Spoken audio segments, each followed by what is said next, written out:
wonder where your baby should sleep? If it's okay for your baby to sleep with you in the same room or maybe even the same bed? These are the things that we're going to be talking about today.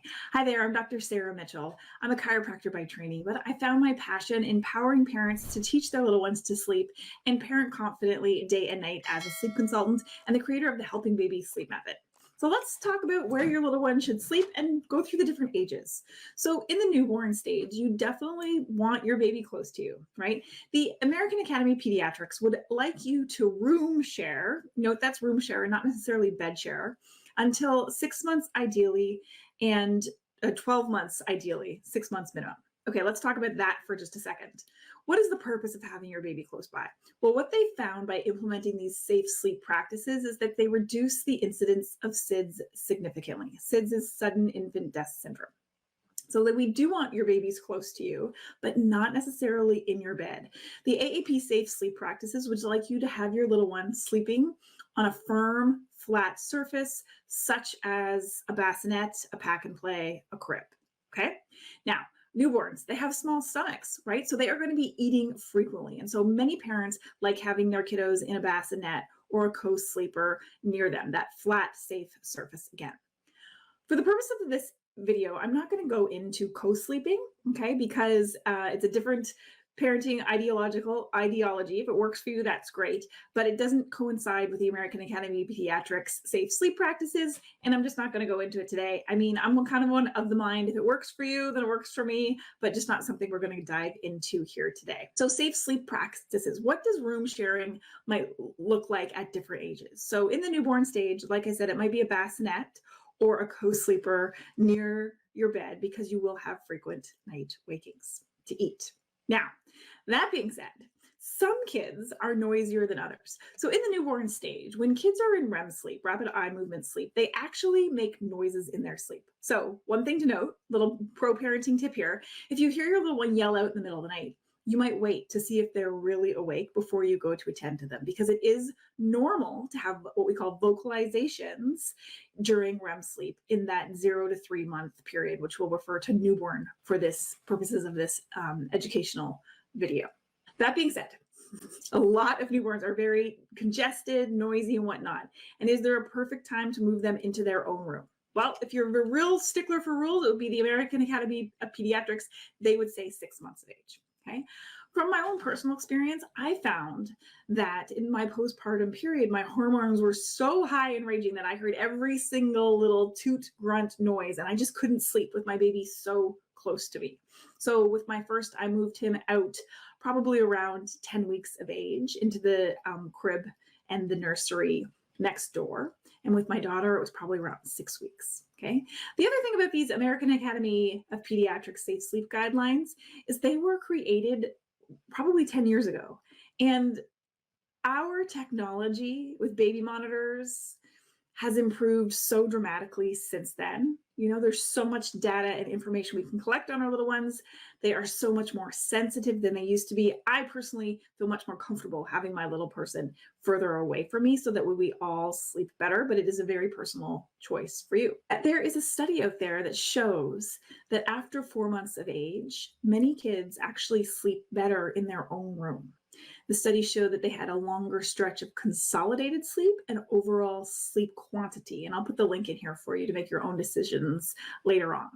And this is what I tend to see in my practice. When I have a parent come to me who's been co-sleeping, let's say, wanting to get the kiddo into their crib, maybe it's in the same room, we'll say, let's start with them in your room and see how that goes, right?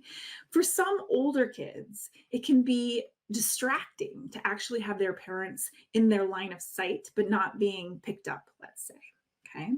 So how well your child might sleep in their crib in the same room with you after you've been co-sleeping could depend on their temperament, okay?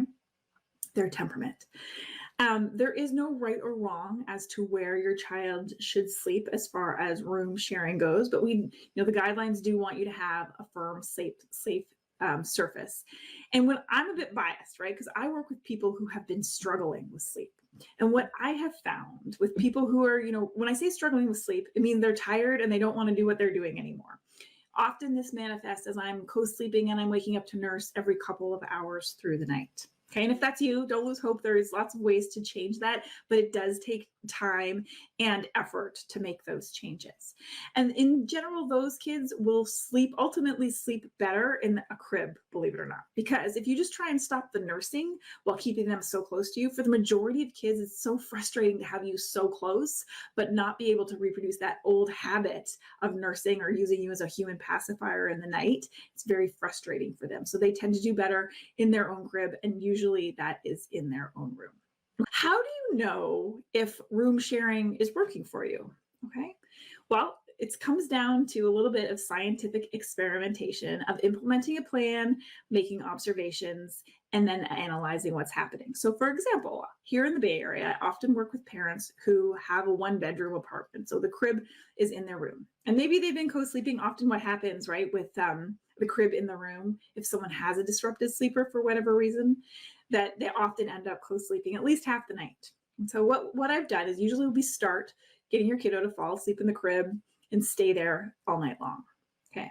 And then after about night 7 to 10, how are things going? Are you still having frequent night wakings or night wakings? Because if you are still having night wakings, then what we might do is change a variable in the situation, which would be have the parents sleep in another room for a few nights and see how much the baby wakes up then. If we notice that the night wakings decrease, we can say, okay, having the parents in the room is actually a distraction for the little people.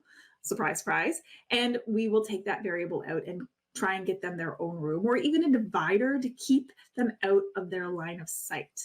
This is a total sidebar, but when we think about sleep regressions, whenever you hear the term sleep regression, I want you to think of growth and distraction. My child is growing physically or neurologically by getting a tooth or learning a concept, and that's distracting them from having great sleep or falling asleep and staying asleep.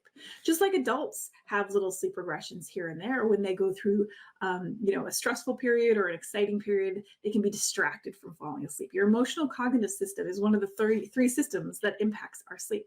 So having great sleep and getting through sleep regressions is about minimizing distractions, which is why people use things like white noise to block out household distractions and blackout curtains to block out visual distractions. Visual distractions are legit.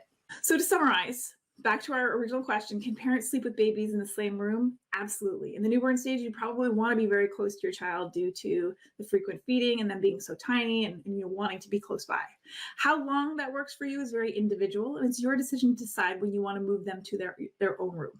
The American Academy of Pediatrics would like us to room share until 6 months, even longer to 12 months, but that might not necessarily work for you. In fact, I find it doesn't work for very many people, but again, I am biased because I work with people who are having disrupted sleep to begin with.